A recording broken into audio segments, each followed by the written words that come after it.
Bernalillo County Sheriff Manny Gonzalez is standing firm on his refusal to outfit deputies with body cameras.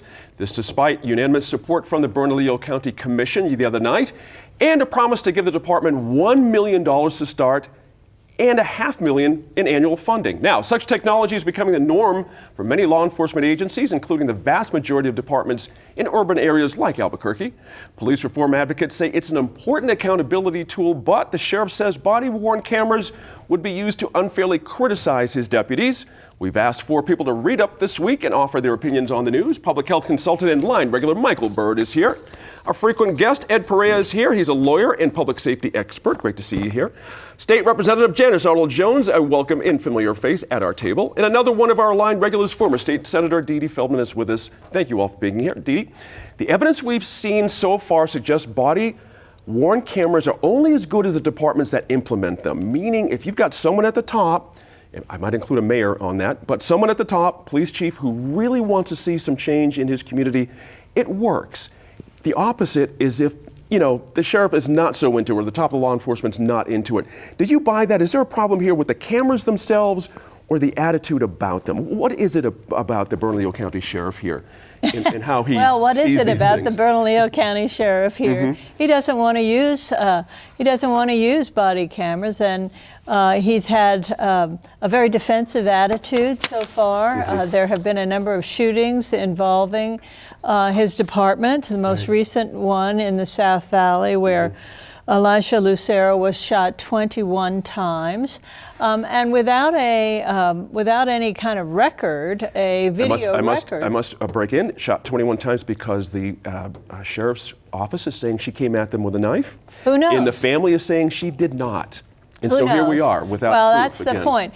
I mean, I think that the thing about body cams is, what do you expect of them to do? Whether they work or not depends upon what you expect them to do. If you expect them to reduce shootings and to reduce racism, well, that's probably a bridge too far. But if you expect them to be another tool in the toolbox and record what is happening, I think that's something worth risking the money on, because we need that kind of accountability, and it also protects the police. I mean, this is why I think our sheriff's attitude is short-sighted. Many places where they use these, and it's like 40% of all cities now use them. That's right. That's a key point. Yeah, they show that they deter frivolous complaints from the public, as well as showing wrongdoing on the part of the police or the law enforcement agents. They can be used for training. That's right. They can be used as a part of community policing, and it's kind of outrageous that this law enforcement officer is thumbing his nose at something that like 85% of the public wants. Yes, there are problems, but we can work them out. Sure. Ed, interestingly, watching the sheriff, make his public testimony, he's not going there. It's clear he's not going there. And so what's interesting is what was this discussion about in the long run anyway? Was it to get the public more understanding about cameras? Because I didn't hear a whole lot of that from the commissioners as well. So your sense of how this whole discussion is shaping up with the sheriff and everybody else?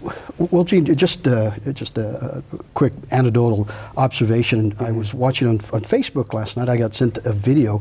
It was with an APD officer who was looking into a situation involving some protesters. Well, one of the protesters was with their cell phone videotaping that interaction and that contact. That's right. And the protester told the police officer, "I'm videotaping your every move." And the APD officer says, "Well, I'm videotaping our every move as well."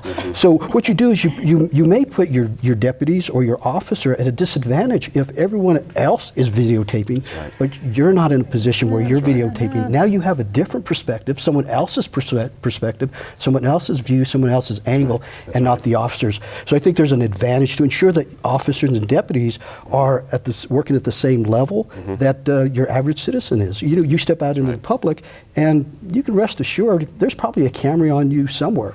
Janice, Ed just makes an interesting point. A lot of the stuff that we all read leading up to this discussion, the big surprise was 93% of of departments that are using body cameras are actually using them to check up citizens who are acting out and acting a fool, basically, and they're making arrests from the videos they're getting from these body cams. Right. What sheriff would not want that? That's actually a very interesting thing when you can show the public, here's how we're taking care of you, here's how we're getting fools off the street. Does that make sense to you? Well, I would say so on the technological side, I have always believed that this was much more of a defensive tool for the police departments that were coming under attack, because there are two sides to the story. The side that I would come down with the sheriff on is, are we eroding something very important, which is our police need to be treated as if what they say is accurate. It is, and it is a trust issue. Right. And so what we have done elsewhere, and the problem is that Ed's argument is exactly right. Without the camera, how do you support the trust side? Gotcha. And I think that that's kind of where the sheriff is coming. It is expensive, but all the data that we saw said that in fact, departments, DAs are using this to defend the police versus the other way around. It doesn't change the fact that we've had some horrific situations where the police acted incorrectly, but they are such a minority, but we're painting everybody else with a very Let me ask you a question on that. Has the department, maybe not necessarily the Bernalillo County Sheriff's Office, have they earned that trust? I hear what you're saying, and Team Blue will say this all the time, that the sheriff, and I can kind of get it, we have to trust people at a certain level, Right. but you have to earn trust in this world. And if you've got a constituency asking for these body cameras overwhelmingly, that would say that trust is not there. Would you not agree with that? Well, I would say, but again, to Dee Dee's point is, are we asking the body cams to do something that they're not intended to do? Right. Which is to make sure that we're not making unwarranted stops. I mean, Sure. fixing racism, that's not going to fix it. Should it build trust? Yes. Okay. But again, back to the senator's point, it really is dependent upon the way that the department decides to use this. Right. You That's know, and right. I look back at the Boyd case, which kind of started a lot of this for us. And if you look at it frame by frame, and they have gone through it frame by frame, when you introduce a knife and you have short distances, Right. actually what the video did was to support the police officers, even though what led up to it was probably not great. And you're making the case for cameras. And I Let me get Michael in here know. real quick. I'll get back to you, Ed. Sorry. Yeah. Uh-huh. Well, I think the sheriff's position is archaic. I think it's not going to hold. And going back to the police department and the consent decree, I think we have a history here in Albuquerque where things were not done appropriately. Trust with the public was broken. Yep. And only in the face of the public reacting to that did we begin to move along with the consent decree in the right direction. Trust is a two-way street, Yep. and you have to earn it. And there are communities across the country and in Albuquerque who I think do not trust law enforcement. And have reason not to, based on the record we see, That's right. the evidence in the record that exists. That's right. So it just seems to me that this just makes, no sense.